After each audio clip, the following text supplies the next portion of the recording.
Assalamualaikum warahmatullahi wabarakatuh. Selamat datang dan selamat bergabung di channel ini, tempat di mana sejarah bukan hanya tentang masa lalu, tapi tentang teka-teki besar yang membentuk dunia kita hari ini.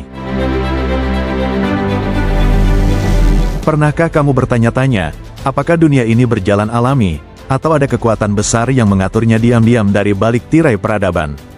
Apakah perang, krisis, bahkan pendidikan dan ekonomi yang kita jalani, benar-benar pilihan kita, atau hanya bagian dari permainan yang telah lama dirancang? Di video kali ini, kita akan menyingkap sebuah kisah yang jarang dibahas di buku sejarah. Sebuah narasi tersembunyi tentang bagaimana satu peristiwa besar, Perang Dunia Pertama, bisa menjadi awal dari rencana membentuk tatanan dunia baru, atau yang lebih dikenal sebagai New World Order. Siapkan dirimu, karena kita akan menelusuri jejak kekuatan tersembunyi, elit global, dan tangan-tangan tak terlihat yang mungkin telah membentuk sejarah seperti yang kita kenal. Selamat datang di sisi gelap sejarah, di mana kebenaran dan ilusi berjalan beriringan.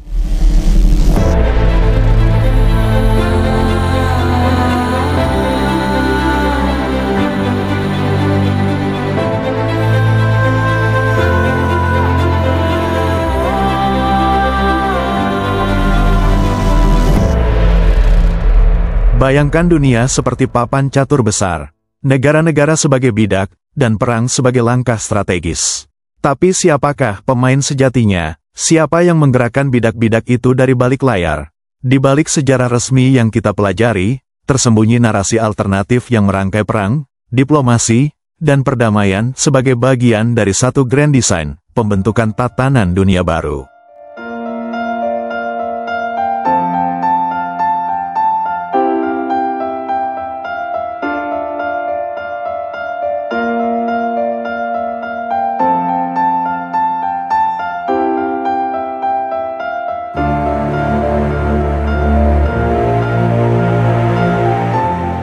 Sebelum tahun 1914, dunia tampak seperti berada di ambang sesuatu yang besar, namun tak diketahui bentuknya.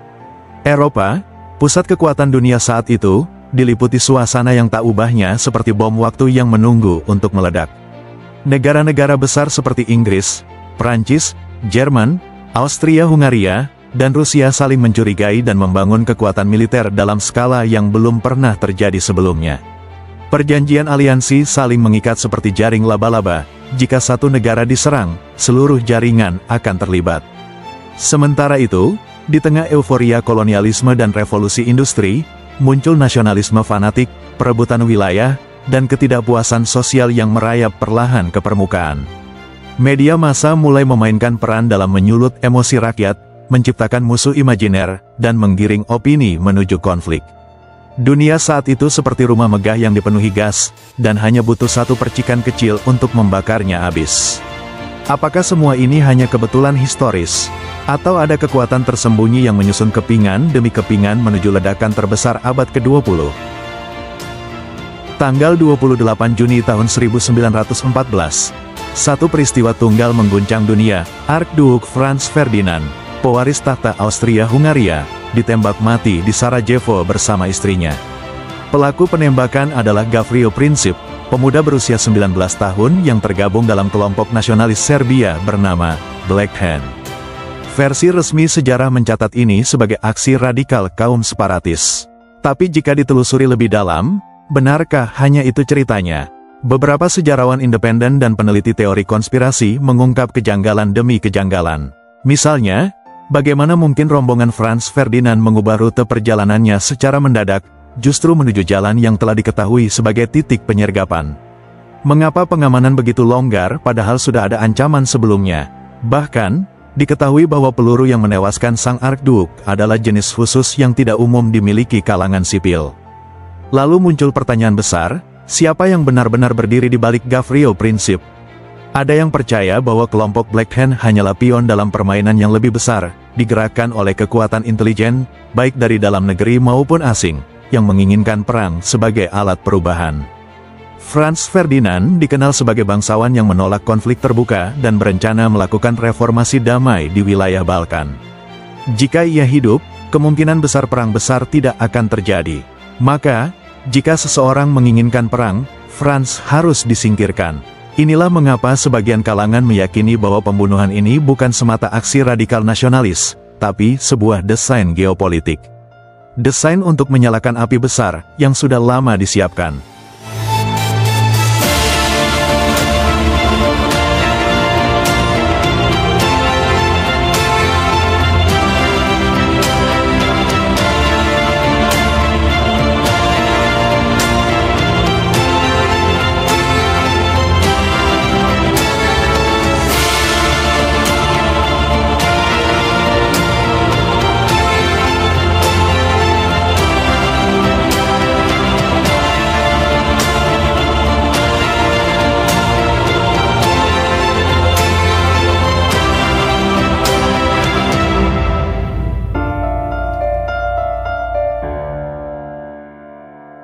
Setelah pembunuhan Franz Ferdinand, dunia seakan terjerumus ke dalam jurang peperangan yang tak terhindarkan.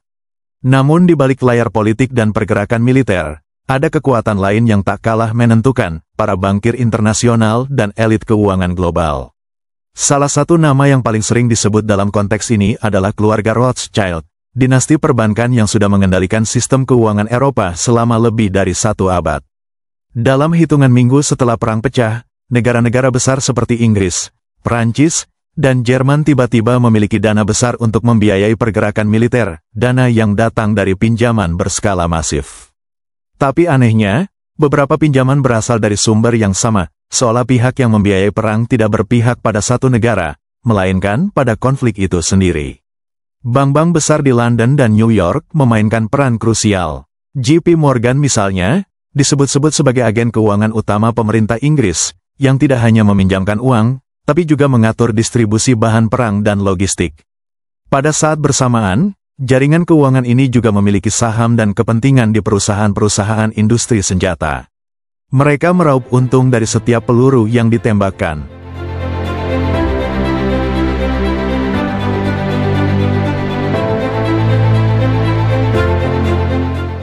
Di Amerika Serikat, meskipun negara-negara itu baru masuk perang pada tahun 1917, sistem perbankan swasta telah bergerak jauh sebelumnya. The Federal Reserve, yang baru dibentuk tahun 1913, hanya 1 tahun sebelum perang, menjadi pusat aliran dana global. Banyak pihak meyakini bahwa Perang Dunia menjadi ladang percobaan awal bagi The Fed untuk menguji kekuatan sistem baru ini. Sistem yang menempatkan uang, bukan pemerintah sebagai poros dunia. Tak hanya itu, para elit global yang tergabung dalam kelompok-kelompok eksklusif seperti Round Table Group di Inggris, atau tokoh-tokoh yang kemudian membentuk Council on Foreign Relations di Amerika Serikat, disebut-sebut memiliki pengaruh besar dalam mendorong konflik ini sebagai batu loncatan menuju tatanan dunia baru. Mereka memahami bahwa dengan menghancurkan kekuatan lama, seperti Kekaisaran Austria-Hungaria, Kesultanan Ottoman, dan Tsar Rusia, mereka bisa mengisi kekosongan kekuasaan dengan struktur baru yang lebih mudah dikendalikan melalui sistem keuangan, bukan senjata.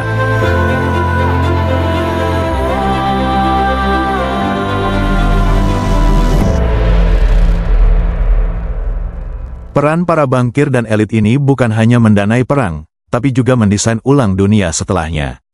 Mereka ada di belakang perundingan-perundingan besar seperti Perjanjian Versailles, dan ikut menentukan batas-batas baru negara yang seringkali justru menimbulkan konflik lebih besar di masa depan. Jika ditarik benang merahnya, terlihat jelas, uang bukan hanya membiayai perang, tapi juga mengarahkannya.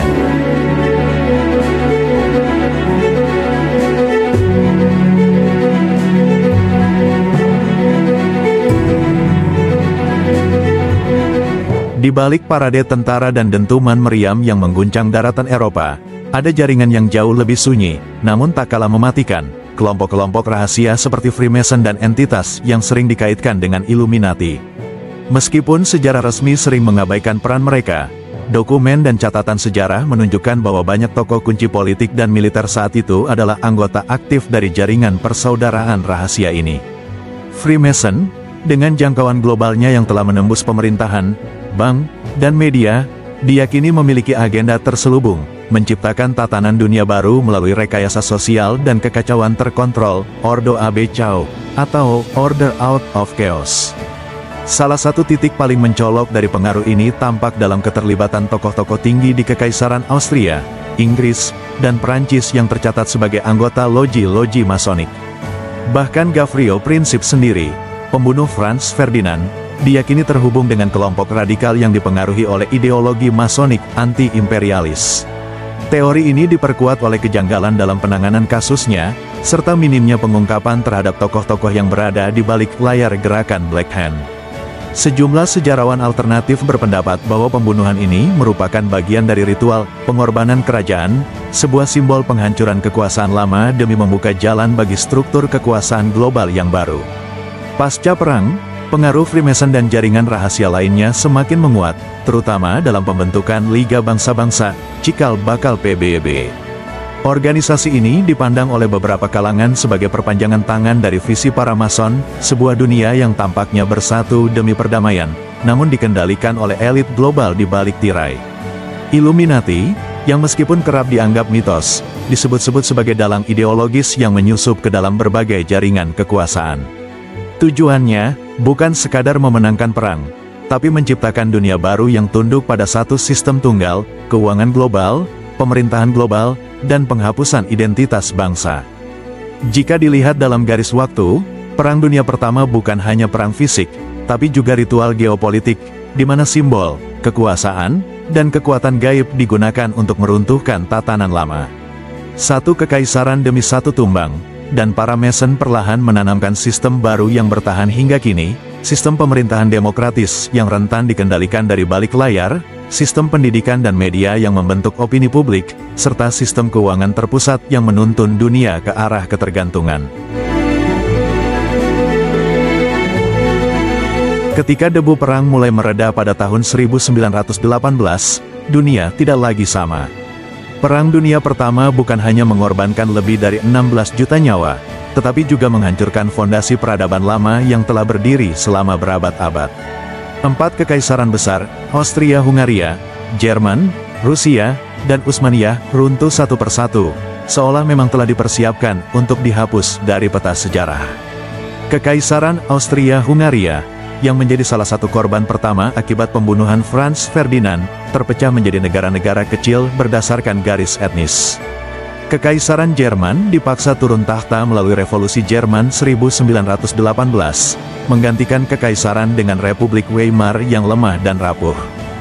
Di timur, Tsar Nicholas II dan seluruh keluarganya dibantai dalam Revolusi Bolshevik, membuka jalan bagi komunisme yang segera menyebar sebagai antitesis dari kapitalisme global.